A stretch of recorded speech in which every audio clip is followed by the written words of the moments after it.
ठीक है। Okay, sterilization का क्या था main definition? To make an object or subject free from microorganism. कोई भी ऑब्जेक्ट, कोई नहीं, अगर ये स्केल है, इसके ऊपर माइक्रो ऑर्गेनिज्म है, उसको हमने माइक्रो ऑर्गेनिज्म से फ्री करना है, यानी माइक्रोबायोलॉजिस्ट के लिए ये वाला डेफिनेशन है। नेक्स्ट आता है केमिकल स्टरलाइजेशन में को हम लोग ये भी बोल सकते हैं वाइडली यूज केमिकल, यानी उसमें केमिकल ही यूज होते हैं, उसको डिसइंफेक्शन भी बोलते हैं। डिसइंफेक्शन और केमिकल स्टरलाइजेशन सेम होता है।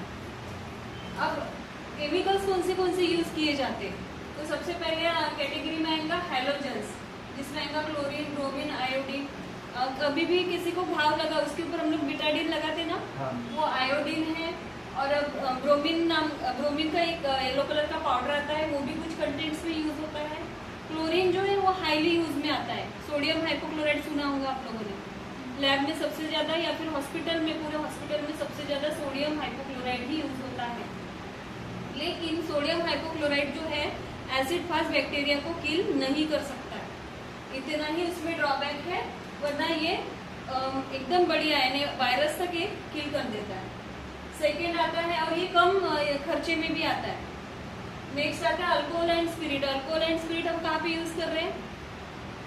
क्लीन जब हम लोग ब्लड कलेक्शन करते हैं तब हम स्वैब अप्लाई करते हैं ना, तो उसमें होता है अल्कोहल एंड स्पिरिट।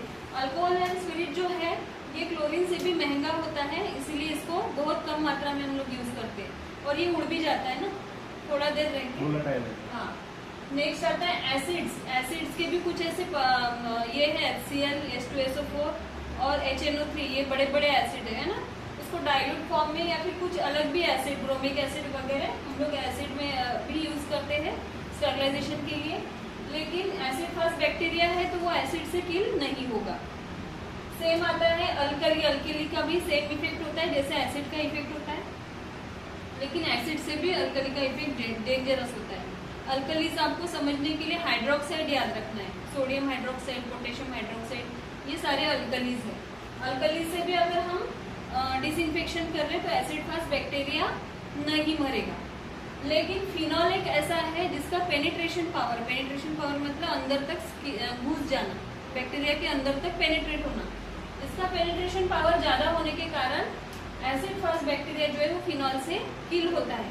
5% फिनॉल हम लोग लेते हैं टीबी के बैक्टीरिया को डिसइंफेक्ट करने के लिए। और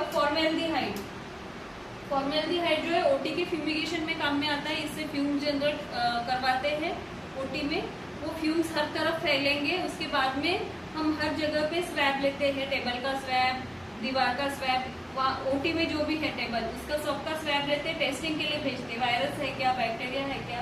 मतलब फॉर्मेल्डिहाइड जो है वो सबसे ज्यादा इफेक्टिव है, ये 100% बैक्टीरिया, स्पोर और सब वायरसेस को किल करता है।